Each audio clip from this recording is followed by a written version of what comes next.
आपको पता है ऑर्डिनरी और एक्स्ट्रा ऑर्डिनरी में डिफरेंस क्या है? जस्ट एक वर्ड, एक्स्ट्रा।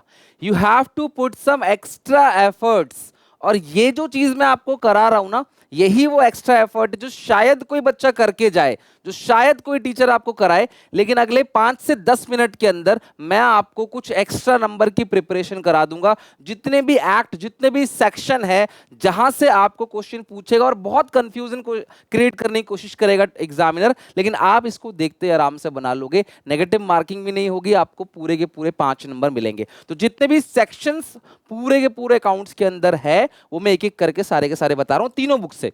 मैंने आपको आज कंप्लीट तीनों बुक का अच्छे से रिवीजन करा दिया, पूरी तीनों बुक का अच्छे से एनसीईआरटी की एक लाइन उठा के रिवीजन करा दिया, साथ में सेक्शंस को भी अलग से करा रहा हूं। तो मेरी तरफ से ऑफिशियली आज अकाउंट्स का A to Z complete revision हो चुका है। 3 काम करना है, ये वीडियो देख ही रहे हो, एनसीईआरटी का पूरा रिवीजन करो, पार्ट 1 2 3। 3 घंटे की जो एग्जामिनेशन से पहले लाइव क्लास ली थी वो जरूर ले लेना, भले ही 2x की स्पीड में देख लो, और लास्ट 11 प्रीमियम मॉक्स कम से कम जरूर बना के जाना, जिसका लिंक डिस्क्रिप्शन में है एसपीसीसी ऐप पे। तो स्टार्ट करें। सबसे पहले आपको पता है पार्टनरशिप के लिए जो रूल्स है वो पार्टनरशिप एक्ट 1932 में लिखे हुए हैं, ठीक है, और पार्टनरशिप 1932 ही अप्लाई होगा अगर पार्टनरशिप डीड साइलेंट है तो। डीड बनाना कंपलसरी नहीं है, 1932 से रजिस्ट्रेशन कराना भी कंपलसरी नहीं है। Section 4 of Indian partnership act 1932 define करता है पार्टनरशिप की definition, relationship between the person who have agreed to share the profit of a business, चाहे वो सब चलाए चाहे कोई एक चलाए, सबके बिहाफ में, यानी कि प्रिंसिपल और एजेंट का relation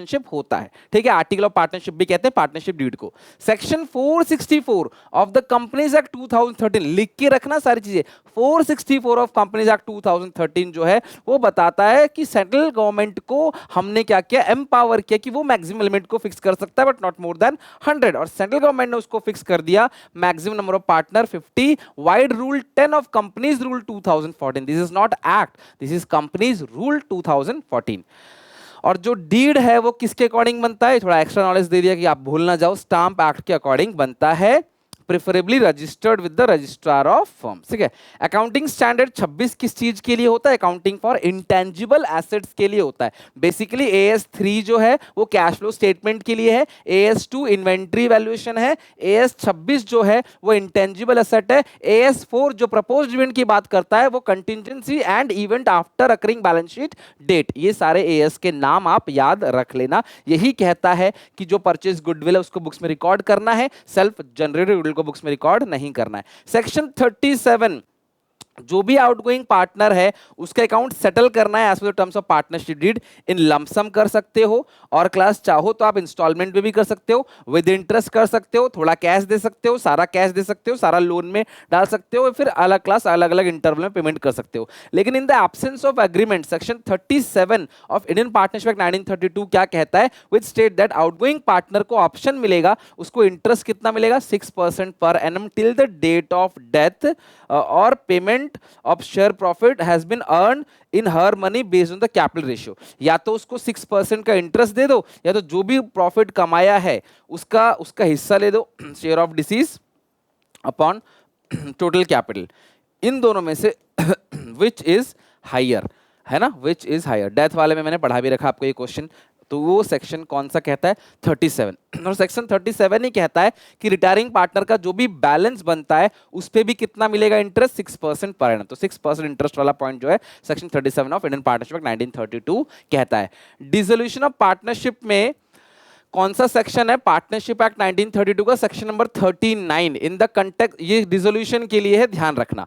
in the context of it should be noted that subject to the agreement among the partner the following rules provided in section 48। Section 48 क्या कहता है कि अगर मान लो बिजनेस को बंद कर रहे हैं तो भैया पेमेंट कैसे कैसे करेंगे, जो पैसा आएगा हमारे पास, तो पहली जो पेमेंट होगी वो थर्ड पार्टी की होगी, फिर पेमेंट होगी पार्टनर्स के लोन की, लोन के लिए लिखा है proportionately what is due to him from the advances, तो यानी कि पहले आउटसाइड लायबिलिटी की, फिर लोन की, फिर होगी प्रपोर्शनेटली किसकी, कैपिटल की, फिर जो बचेगा वो क्लास पार्टनर्स में बटेगा अंदर प्रॉफिट शेयरिंग रेशियो में। और ये जो डिस्ट्रीब्यूशन है कौन सा सेक्शन कहता है, section 48 of Indian partnership act 1932।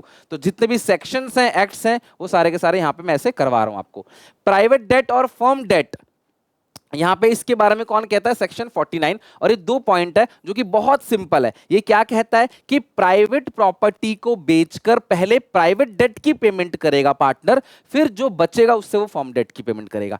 Firm की प्रॉपर्टी को बेचकर पहले फर्म डेट की पेमेंट करेगा, उसके बाद जो बचेगा कंसर्न पार्टनर का हिस्सा जो बचेगा उसको ले जाके वो अपनी पर्सनल या प्राइवेट डेट की पेमेंट कर सकता है। तो जिसकी एसेट है पहले उसकी डेट की पेमेंट होगी, फिर बचेगा तो दूसरे डेट की पेमेंट होगी। तो ये लिखा हो गया है section 49 of Indian partnership act 1932। OPC के लिए सेक्शन 2 सबसेक्शन 62 जो है वो बताता है क्लास ओपीसी के बारे में, इंडियन कंपनीज एक्ट 2013 जो डिफाइन करता है वन पर्सन कंपनी। ठीक है, कौन ये जो सेक्शन 2 बेसिकली होता है ना, उसको लॉ में बेयर एक्ट में डेफिनेशन सेक्शन कहते हैं, तो यहां पे उसको डिफाइन किया गया है। सेक्शन 43 ऑफ कंपनीज एक्ट 2014 बताता है प्रेफरेंस शेयर्स के बारे में। ध्यान रखना किसके बारे में बताता है, प्रेफरेंस शेयर्स के बारे में सेक्शन 43। तो प्रेफरेंस शेयर्स के बारे में बता रहा है कि उनको डिविडेंड पहले पे किया जाएगा, कंपनी बंद होगी तो उनको पेमेंट पहले ही किया जाएगा इक्विटी वालों से पहले, और कुछ नहीं। ठीक है, और क्यूमुलेटिव प्रेफरेंस शेयर्स वाले जो होते हैं, अलग अलग प्रेफरेंसेस की कैटेगरी है, redeemable, irredeemable, cumulative, non cumulative, participative, non participative, है ना। तो इस तरीके से क्लास आपको अलग अलग, तो इस किस सेक्शन में लिखा है, 43 ऑफ इंडियन कंपनीज एक्ट 2013। अगला है section 43 of companies act and equity share which is not a preference share. तो वो भी यही कहता है कि इक्विटी शेयर वो है जो प्रेफरेंस शेयर्स नहीं है। तो कुल मिला के इक्विटी प्रेफरेंस के बारे में जो डिफाइन है वो सेक्शन 43 में डिफाइन है। बाकी ये एक अलग सा पॉइंट है, लेकिन ये मैंने इसलिए डाल दिया क्लास क्योंकि आपको बहुत अच्छे से याद रहना चाहिए। मिनिमम सब्सक्रिप्शन जो है वो 90% का है, 90% जो है वो सेबी के अकॉर्डिंग 90% है। गाइडलाइंस 2000, ध्यान रखना guideline 2000, if the condition not satisfy the company shall फोर्थविथ refunded the entire subscription amount receive. सारा पैसा रिफंड करेंगे। If a delay occur beyond 8 days from the date of closure of subscription, company को class उस पे 15% का interest पे करना पड़ेगा। सेक्शन 73 सबसेक्शन 2 में ये चीज लिखा गया है of Indian companies act 2013। Companies act 2013 का सेक्शन 42 जो है ना वो डिस्क्राइब करता है किसके बारे में, private placement of shares. Buyback of shares जो है इसका मतलब अपने खुद के शेयर्स आप क्या कर रहे हो, बाईबैक कर रहे हो, इसको बोलते हैं बाईबैक ऑफ शेयर्स। सेक्शन 68 जो है सबसेक्शन 1 वो बताता है बायबैक ऑफ शेयर्स के बारे में। बाकी ये बायबैक की कंडीशंस हैं, ठीक है, these are the condition of buyback की, पैसा कहां से आएगा बायबैक का, बट आपको सेक्शन याद रखना है सेक्शन 68 जो बात करता है बायबैक ऑफ शेयर्स के बारे में। According to section 2 subsection 30 of companies act, debenture, तो डिबेंचर की डेफिनेशन कहां लिखी है, डेफिनेशन सेक्शन है सेक्शन नंबर 2, बट सबसेक्शन 30 जो है वो कहता है debenture include debenture, inventory, bond और any other security of company whether constituting a charge of the assets of the company और नॉट, चाहे चार्ज हो चाहे ना हो, सिक्योर्ड हो चाहे अनसिक्योर्ड डिबेंचर। 230 ध्यान रखना। इनकम टैक्स एक्ट किस ईयर का है, 1961 का है, जो टीडीएस के बारे में कहता है कि डिबेंचर होल्डर का जो भी इंटरेस्ट पे करोगे उस पर 10% का टीडीएस भी आप काटोगे, परसेंटेज छोड़ दो, बस टीडीएस काटोगे, जो भी प्रिस्क्राइब रेट है उसमें परसेंटेज फिक्स नहीं है। डिस्काउंट और loss on issue of debenture capital loss है, उसे राइट ऑफ करना है उसी ईयर में जब आप डिबेंचर्स को क्लास इशू कर रहे हो, पहले एसपीआर से और फिर स्टेटमेंट ऑफ बिल से। ये कहां लिखा है, Indian companies act 2013 section 52 subsection 2।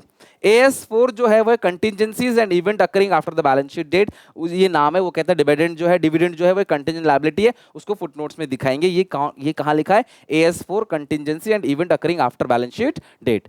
Financial statements जो है उसके बारे में डेफिनेशन कहां लिखा गया है, सेक्शन 133 बताता है कि क्या क्या है फाइनेंशियल स्टेटमेंट्स। ठीक है, तो फाइनेंशियल स्टेटमेंट्स किन किन चीजों को कहते हैं वो क्लास सेक्शन 133 बताता है। बहुत डीप है, इतना डीप तो नहीं पूछे, बट फिर भी मैंने करा दिया सारा का सारा एनसीईआरटी से उठा के।